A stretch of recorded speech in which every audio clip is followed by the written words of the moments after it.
একজন সহকারী কোচ আর একজন দলের ম্যানেজার মাহবুবুর রহমান লিটু ও মাহমুদা আক্তার অনন্যা দম্পতি দীর্ঘদিন ধরে আছেন নারী ফুটবলের সাথে। জাতীয় দলের হয়ে এশিয়ান কাপে খেলার যোগ্যতা অর্জনের পর এখন দায়িত্ব পালন করছেন অনূর্ধ্ব 20 নারী ফুটবল দলের সাথে।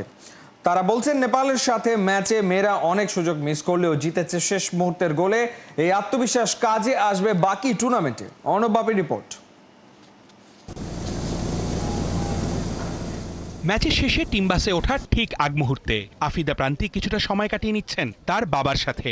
সাফ অনূর্ধ্ব 20 দলের অধিনায়কও এই ফুটবলার। ওর নেতৃত্বেই এশিয়ান কাপে খেলার যোগ্যতা অর্জন করেছে বাংলাদেশ নারী ফুটবল দল। বড় জয় দিয়ে টুর্নামেন্ট শুরু করেছে লাল সবুজরা। তো আমার মনে হয় এটা একটা খুব ভালো বার্তা আমাদের মহিলা ফুটবলের প্রেজেন্ট স্টেটাস এবং ফিউচার নিয়ে।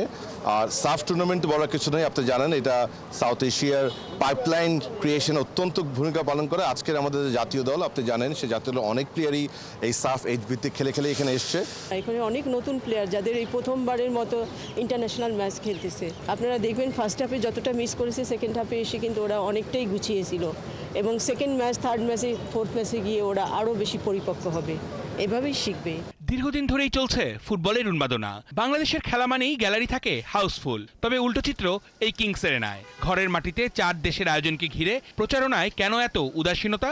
সমর্থকরা ম্যাচের একদিন আগে জানতে পেরেছে টিকিট পাওয়ার উপায়। এই বিষয়ে বাফুফের কি বলার? খালি মাঠে খেলা হচ্ছে, এটা তো দেখতে অবশ্যই ভালো লাগছে না, এটা তো অবশ্যই খারাপ। আপনার কি মনে হয় যে পাবলিসিটি কম ছিল, যেহেতু একদিন আগে সবাই জানতে পেরেছে যে বসুন্ধরা কিংসেনের টিকিট সেল হবে, এর জন্য স্টেডিয়াম গ্যালারি এত খালি ছিল? এটার কাজ আমি করি না, তো মার্কেটিং কি করছে অ্যাকচুয়ালি আমি জানি না। সবকিছু একটু লেট হয়ে গেছে কিনা মনে হয়, এবং দর্শক না থাকার কারণে। সাফ থেকে করে সাধারণত, এখানে আমরা খালি হোস্ট রোল প্লে করি, এটা সম্পূর্ণ সাফ করে।